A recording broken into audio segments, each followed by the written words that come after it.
Hi, everybody. Welcome to another episode of Timeout with Tackle What's Next, where we talk to athletes and executives about how sport has changed the course of their lives and the lessons they've learned in life outside of the game.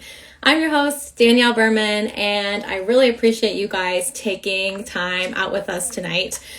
Tackle What's Next is the company that I am the founder of, and we help athletes create impact and find purpose in life after the game.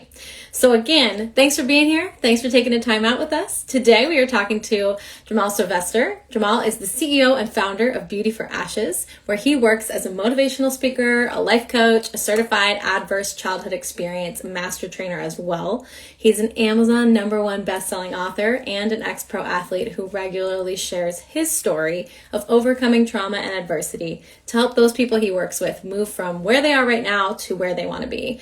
The purpose of his organization is to address the needs of youth and adults by providing character development skills, leadership development, life skills, trauma-informed care, and etiquette training to prepare them for successful and sustainable life. So I am so thrilled for all of you to hear Jeermal's story. He has definitely been such an inspiration for so many, and I'm so excited to chat with him tonight. So I see he's here. I'm going to bring him up on the screen and we'll get started. So let's get him here. Hello, hello. Hello. Hear me. How's it going? I can hear you. How's everything? Going good. How are you? Doing great. Thank you so much for being here and taking some time with us. No problem. Thank you for having me. Of course, of course. Well, Jeermal, I want you to kind of start off by telling us a little bit more about your organization, the work you're doing with Beauty for Ashes, and a little bit about how you got it going. So it's mainly for youth and adults who are going through, the worst of things and even the best of things. Sometimes we don't always have the tools in order to deal with what life throws at us. And through my trials and tribulations, through sports and through personal experiences, I've developed a toolkit, some skill sets, and some things that I know that are guaranteed, they're foundational and they're concrete, that if you use them and you use them consistently, it'll help you be effective in, whatever it is that you're trying to do. And so that's what Beauty for Ashes is for.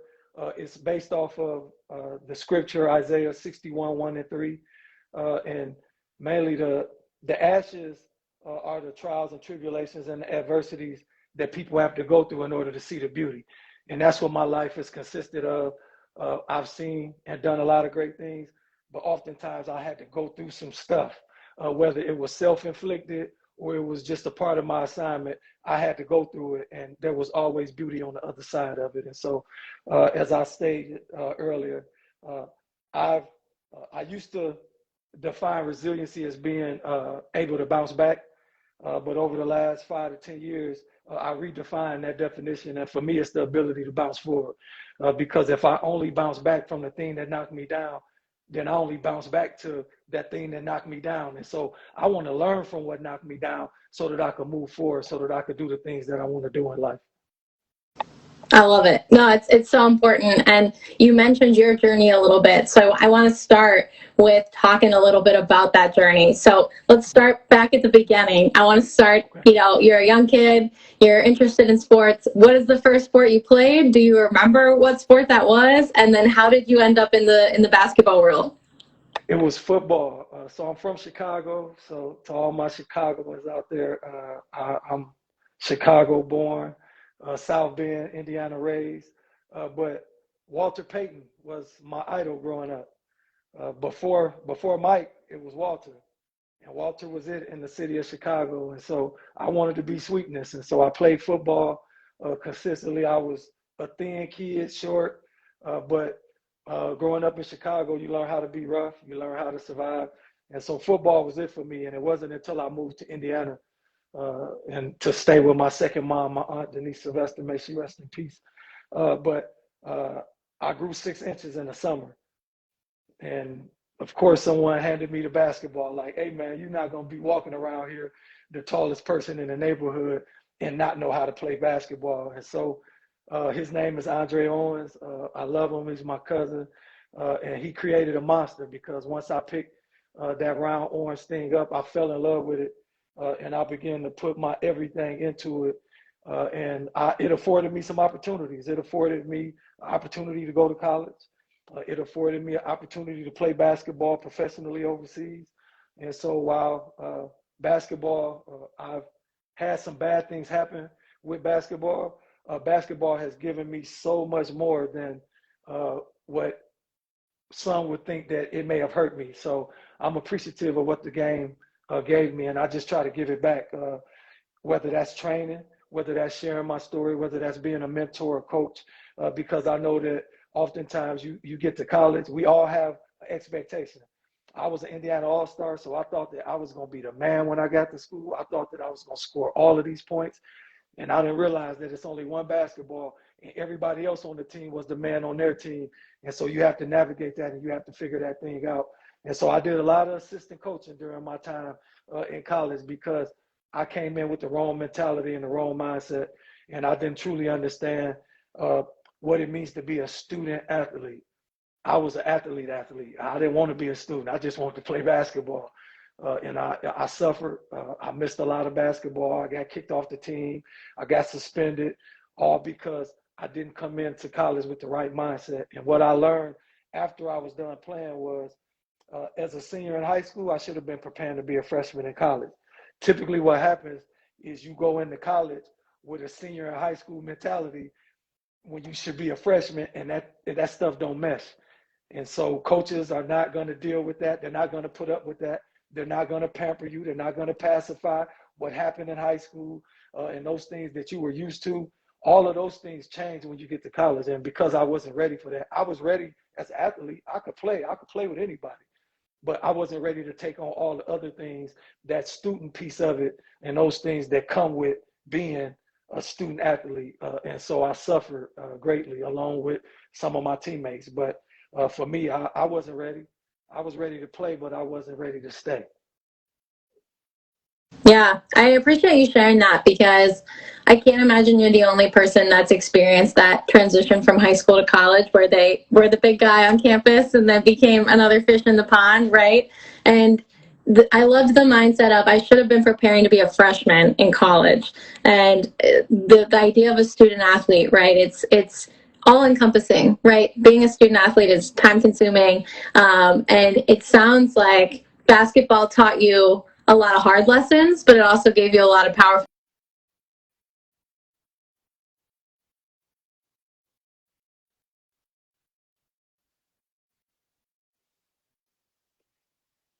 journey with those tough lessons that you're using today in your work. So tell me a little bit about those specific lessons. I know we've talked offline a little bit about some of those skills you learned from sports, but tell me a little bit about how this experience, how it's channeling into the work that you're doing today. Well, more importantly, when you understand that basketball it's a way of life, or sports in general, the things that you learn when you're a part of a team, the things that you learn through losing, the things that you learn through winning, the things that you learn through injuries, all of those things are transportable skills, and you can take them wherever you go. I thought that it was only on the court. Had I known what I know now, I would have been a better student because I'm left-handed. And so most times when people look at the scouting report, force him right, don't let him go left, sit on his left hand, make him go right. I didn't like that. And that was very uncomfortable because I always worked on doing stuff going left. But I had to, either one or two things had to happen. Either I was going to figure it out or I was going to continue to sit on the bench and watch because I couldn't be effective. And so I had to work on going right. The same thing translates over into the classroom. I didn't always like math. But if I practice like I did going right and doing math, I'll become better at it. And I think that those coaches out there who know how to take those skill sets and take those lessons and teach the players not only how to run two down, but how those plays or how being able to go both ways, how it translates into the classroom, how it translates into life. I had a spin move that I use often on the court, but I still use my spin move in life. There's people who I used to associate with, or there's things that approach me, or opportunities that approach me in life that may not be conducive to what I'm doing right now. I use my spin move and I spin off on it and I go somewhere else. And so you have to understand that all of those things that you learn, running suicides. I remember thinking like, I can't run another suicide. And then coach will say, get on the line. I had to make a choice. Either I'm gonna run another suicide, or I'm gonna say I'm not running anymore. But then what comes with that? I'm not gonna play. I got the potential of getting kicked off the team. And so you have to make decisions, and those same things happen in life. We're oftentimes presented with things that we don't like, that's uncomfortable. But for me, basketball and just my journey has taught me how to get comfortable with being uncomfortable. And I think that that's what life is all about. Yeah, it's such an important lesson, I think, to learn. And I love that the skills transition out of basketball. So all of the moves, the skills, the lessons that sports and basketball specifically teach you don't end when you step off the court, right? You can use those. I love that perspective. And I want to talk about, you're writing a book right now and you're almost done with it, I think. So what was the inspiration behind that? And what do you hope to accomplish in terms of putting your experience down on paper and putting it out there into the world in that format? Well, the title of the book is Dream Another Dream. And of course, being a basketball player, anytime you play a specific sport, once you put that much time, effort, and energy into it, the dream or the goal is to play professionally. And my dream was to go to the NBA. And that dream didn't happen. It didn't happen not because it wasn't supposed to happen, but what I realized over time is that the reason why most dreams don't happen is because we're not willing to do everything that comes with the dream. And so for me, that dream didn't happen. And what most people tend to do when the dream don't come true, we get stuck. We become depressed. Yeah. We go through all of these different mental things. And so for me, I had to remind myself that that wasn't the only dream that got. I just chose to focus on that one dream and put all of my eggs in that basket. So when they cracked, I wasn't ready to deal with that. And mentally, I wasn't ready. Physically, emotionally, it really knocked me off my feet, and it knocked the wind out of me. But thank God for praying people. Thank God for mentors. Thank God for people like Pat Magley back in South Bend, who were able to speak life into me and tell me that you're more than that. You know what I mean? You're a king. You have so much in you to give. And so it helped me dust myself off and pick myself back up and say, okay, you can't play basketball, but what is it that you could do? Or what is it that you could give to other people that will bring you the same joy that basketball brought you? And it was helping people. And so I began to find my niche in that space. And as I would work in those different spaces, I would share my story with people. And most of the time, I'm like, man, don't nobody want to hear another sad story. But I found that people were inspired by the things that I've been able to go through and overcome. And so I said, you know what? Maybe it's time for me to put this in a book. And so it's more of a self-help book. I'll share a little bit about my experiences and what I've gone through. But I talk about my thought process in going through those things and the questions that I pose to myself or that other people pose to me. And I answer them. But then at the end of each chapter, I pose various questions to the readers so that while they're going through this book, if you had a dream that for whatever reason, you gave up on it, you thought that it could never happen, or you just quit, you just, for whatever, you had kids, you had an injury, whatever happened, you could pick that back up and you can revisit that dream, or you could look at another dream. Maybe that dream, that time has passed and it won't happen, or it's not able to happen for whatever reason. But now you got another dream that you can dream, and you've lived a little, and so you have a different skill set. You look at life and you view life differently.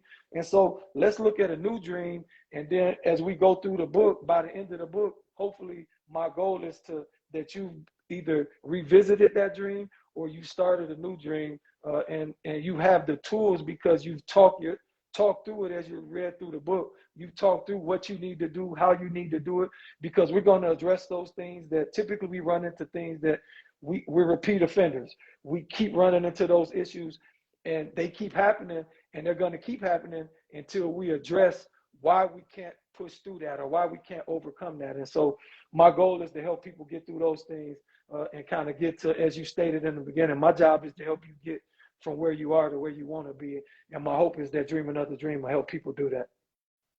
Awesome. A couple of things that stand out for me there is, one, the power of your story and the fact that you thought, who wants to hear this? It's a tough story. I had a lot of challenges that I overcame, but it does inspire people. And I think many athletes think that their experience maybe doesn't matter because they didn't make it, or because, there wasn't necessarily the perfect ending with their career. But that really does help so many people to know that, you're taking this experience, you're building upon it, and you're taking this dream that you had, and like you said, either revisiting it or just using the skills you learned from trying to achieve it to go achieve something else. And I think that we're always in this state of progress and transition, and it's just so helpful to hear from folks in your with your platform, really, I guess is the best way to put it, is like you said, had these eggs in one basket and had to experience that like gut punch almost, right? Of now what do I do? Your story can help folks say, okay, well, I need other things that I'm working on, or other ideas that I have, or other things that I just know that I can add value to outside of my sport or outside of my job, whatever it is. So I love that. And I want to know what you want other athletes to know that are thinking about their next chapter, or maybe who aren't thinking about their next chapter but probably should be, around what's one piece of advice that you would give someone that is in an athletic career right now and is looking at the next chapter going, what now? What do you wish you would have done, or what did you do when you were in that journey that helped? Appreciate and savor and respect the opportunity, because opportunities have an expiration date. My scholarship ran out. At some point, the scholarship is going to run out. What are you going to do while you have this opportunity? And so for me, it's always about recognizing the opportunity. And then once you recognize the opportunity, what is it that I want to get out of this opportunity? For me, I went with the wrong attitude. It was just basketball. But what I know now is I should have went in, okay, what can I allow basketball to help me get, so that when the ball stops bouncing, because eventually it stops bouncing for everybody, what is it that I could utilize during this 4-year time frame that I'm in school? What is it that I can gain and get, so that when the game stops, I'm still going to be okay? Because I wasn't. I had a career-ending knee injury, and I had no clue what I wanted to do because I didn't think about that. It wasn't on my radar. Not that it wasn't important. I just wasn't thinking about it, and nobody positioned that or propositioned that to me for me to even think about that. And so when it was over, it was over. And I'm like, okay, now what? I can't play basketball anymore. So I'm meaningless. I can't do anything. And so I had to reintroduce myself to Jeermal Sylvester. I was Silk on the basketball court, and I spent so much time perfecting that persona and creating who Silk was to be this dominant basketball player that I forgot who Jeermal was. And so I had to reintroduce myself. And for my athletes out there now, you don't let what you do become who you are. Don't let what you do become who you are. That's why LeBron came up with the more than an athlete, because sometimes we get so caught up in our athletic identity that when you can't do that thing that you once did, you feel like you're nothing. And so, no, you have to reintroduce yourself into who you are. Don't forget, those two things are separate. And so I had to reintroduce myself to Jeermal and say, okay, who are you? What is it that you want out of life? What do you expect out of life? And then what things are you going to do, or what things are you willing to do to get those things that you say you want? Oftentimes we ask for things, or we say we want things, but we're not always willing to put in the work to get it. And for a lot of people, work is a cuss word to a lot of people. So you're going to have to realize that if you want something out of life, you're going to have to put in the work. It's like a bank account. I've been in the checkout line, and I swiped my card and it said decline, and it was because I had insufficient funds. And life is the same way. You're only going to get out of life what you put into it. And so if you want a nice house, you want a great job, you want to have a family, you want to have all of it, then you're going to have to put in the work. And I promise you, if you put in the work, life will give you back what you give it. Wow. Well, I think so many great pieces of advice in that takeaway from you. And I think that the one that stands out to me the most is don't let what you do become who you are. And I think so many folks fall into that trap, athlete or not. Everybody kind of defines themselves by their work. And it's reacquainting yourself with who are you, not what's your job or what should you be doing, but like what do you want and what do you want to do with your day, your life, your career. So I appreciate you sharing that. And then the hard work piece, I think there's that I guess persona that everything comes easy, that being an athlete is just because you're talented and you show up and you know how to play basketball and you're good at it. But you put in so much work with your athletic career, and that hard work mentality needs to translate to whatever you're getting into afterwards. And I think that's something that many people don't necessarily realize till they're in it, but everything requires hard work. And I love that bank account analogy. Whatever you put in, you're going to get out of it. So if you don't put in the time or the effort, you're not going to get out much time or effort. And my final takeaway, because there's so many good things in there, was just that you talked about really at the end of the day that you have to understand yourself, but not only understand yourself, but you have to be able to be honest with yourself and have those hard discussions with yourself. And I think, at the same time, there's so many people that are looking at themselves as a persona, right? And they haven't taken the time to sit down with themselves as a human being and say, okay, what do I want? Who am I? All of those things. So I appreciate all of those insights. So good. And just that idea of hard work, I think, sticks with me. So as we're wrapping up, because I know we're running out of time here, I know you have the book coming up, so I want you to tell us when that's coming out, where they can find it, and then anything that's coming up with your organization and some of the coaching and mentor work that you do. Give us a little snapshot of what the next kind of few months look like for you. Well, the goal is to have the book done by June 15th, 2022, and it has some significance to it because I turned 50 on June 15th of this year. And so that's my gift to myself. And so I got some work to do. I've had some hiccups here, and there with some life issues, but the goal is to have that done, to have it completed and have it out, on my birthday. With the work that I'm doing, I'm in a rebuilding stage and restructuring. And so I'm tightening up some things. One thing I'm learning about business and being an entrepreneur is you can't expect people to take you serious if you don't take yourself serious. And I'm gonna say that again for the people in the back. You can't expect people to take you serious if you don't take yourself serious. And what I mean by that, one thing is I used to have a free Wix site for my website. I can't expect people that I'm expecting to pay me, or people who have accomplished and decorated businesses. They're looking at those things. And so I have to have myself in alignment with the things that I say I want to do. And so I just recently purchased my own website. And so I'm working on that. I'm getting that together. And so it's those types of things. And lip service is something that we as athletes, we get real good at doing. And so you can't talk about it. You have to be about it. And so for me, I had to learn how to walk. A lot of times I did a lot of talking, and then people would, after the talk, okay, let me see how you walk. And I wasn't walking. And so I'm going to let my walk do my talking. And then when I get real good at walking, then I do walking and talking. And so get good at walking. Get good at walking, and then let your walk do your talk for you. Because I think that right now, especially with the current state of society, there's a lot of people who are providing a lot of lip service and saying what they're going to do or talking about what they will do. We need to start walking. And I think that the more that we walk and the more that we have people around us who are walking as well, then we can begin to create a community of walking, and then we can talk, and then we can begin to change the atmosphere, and we can begin to change the communities and the different environments that we're in. And so let's do some walking.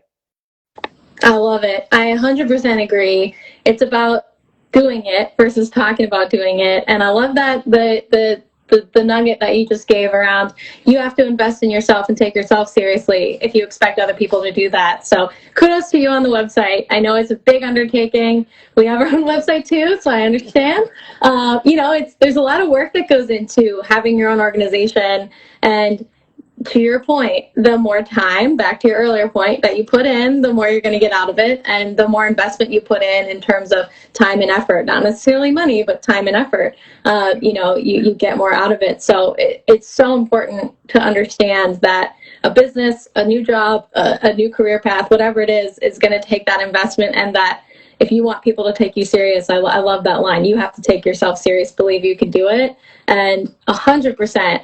Do the walk before the talk. If you can talk about it, make sure you can back it up with some action here. So, I think it's, the power belongs to the doers, not the talkers. So, you can talk about it till you're blue in the face, but I think those people that are doing it are going to be the ones that you're going to see show up, in your timelines and on your social media, where they're like, wow, he's really doing it. Like, he's actually out there doing the thing. So I think it's so important and a great takeaway as we wrap up here. And very excited to have your book come out in June. We'll be looking out for it. We'll be sharing it. And then how can people, as we wrap up, find you, find your organization, support the work you're doing, support you? Give us kind of a snapshot of where people can find and connect with you to learn all these great takeaways and more.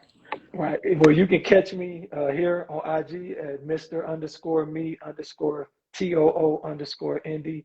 I'm also on LinkedIn at Jeermal, Mr. Me Too, Sylvester. Reach out to me there. I'm open. I've been kind of sitting under wraps for about maybe 6 to 8 months now. I was actually a part of, I think one of my brothers on here now, Chip Baker, is a great friend of mine and a brother who allowed me an opportunity to be a co-author for a book called The Impact of Influence. And that was really what stirred the fire up and really made me really say that I got to get another dream out there, because Chip afforded me that opportunity, but he stirred a fire up in me. And so for me, it's let me get all of this stuff, let me get my stuff together before I really jump out here and allow people to really see what I'm doing, because I'm also a John Maxwell certified coach, trainer, speaker, facilitator. And so those things will also be coming down the pipe. But I'm trying to get the behind the scenes stuff together so that when these opportunities present themselves to me, I'll have everything in place so that I could give people all of me and I can give them what they want and what they need. And so right now, just reach out to me at Mr. Me Too, Indy, or on LinkedIn at Jeermal, Mr. Me Too, Sylvester on LinkedIn, and let's connect. I would love to mentor. I would love to come and talk to your team, any of those things. If you found value in anything that I said tonight and you think that I could be of assistance to your organization, to your school, to your business, feel free to reach out and let's make it happen. Absolutely. First and foremost, yes, I will echo that. If anyone is interested in contacting Jeermal, please do reach out to him, connect with him. As you could see, and as Chip put in the comments here, he has takeaways for days and his insights are fantastic. So first and foremost, thank you so much, Jeermal, for taking so much time with us to share your journey, to give us some snapshots into what sport has taught you and what you're doing now and advice you have for athletes coming out of sports today. We really, really appreciate you taking the time. And likewise, if you have stuff coming up, please plug through us. We would love to share what you're doing. And we're really, really stoked for the book and, kind of the redevelopment of the work that you're putting out there. So thanks for your time. And we'll be sure to get folks connected with the work you're doing and your profiles and all of that. So we really appreciate it. Thank you so much. I appreciate you. Thank you for having me. Of course. And thanks everybody for tuning in. Really appreciate it. And we'll see you guys next time on Timeout. Thanks again, Jeermal. Bye-bye.